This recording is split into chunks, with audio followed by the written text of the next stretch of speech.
राधे राधे साथियों। आज का प्रश्न डॉक्टर विवेक जी ने प्रेमानंद जी महाराज से पूछा। डॉक्टर विवेक कहते हैं, महाराज जी, इस दुनिया में जहाँ सफलता, धन और प्रतिष्ठा ही सब कुछ मानी जाती है, वहाँ क्यों है कि जिसके पास सब कुछ है वही व्यक्ति अक्सर आंतरिक अशांति से जूझता है, जबकि जिसके पास न्यूनतम साधन है वह कहीं अधिक आनंद में दिखाई देता है।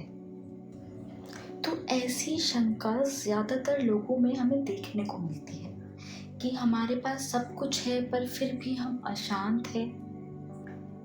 तो चलिए इसे ऐसे समझते हैं, हम मानते हैं कि हमारे पास जितने ज्यादा साधन होंगे उतना ज्यादा सुख हमें मिलेगा, लेकिन जो असलियत है, जो सत्य है, वो इसके बिल्कुल विपरीत है।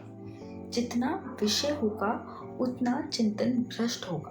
भ्रष्ट का अर्थ है मतलब कि उतना जो चिंतन है वो कम होता जाएगा, वो गिरता जाएगा। जितना मन भोग में डूबेगा उतना अध्यात्म से दूर होगा, और जितना मन त्याग की ओर बढ़ेगा उतना अध्यात्म के करीब आएगा।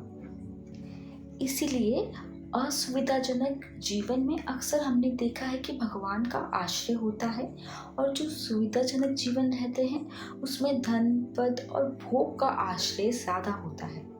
और ध्यान रखिए, धन, पद, भोग ये सब नाशवान है। इनसे जो सुख मिलेगा वह अस्थायी होता है, इसलिए अंत में अशांति ही शेष रह जाएगी। अब आप देखिए, जब जब हमारे पास धन बढ़ता जाता है तो उसके साथ साथ दोष भी आते हैं, जैसे कि परस्त्री गमन, मदिरापान, छल, कपट, झूठ और सबसे बड़ा अहंकार। और जहाँ दोष है वहाँ पाप है, जहाँ पाप है वहाँ अशांति है।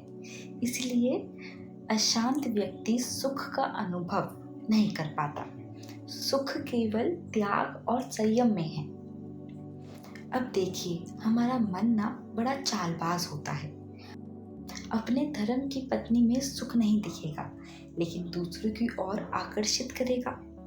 अपने पास धन में संतोष नहीं दिखेगा, लेकिन और पाने की लालसा जगाएगा।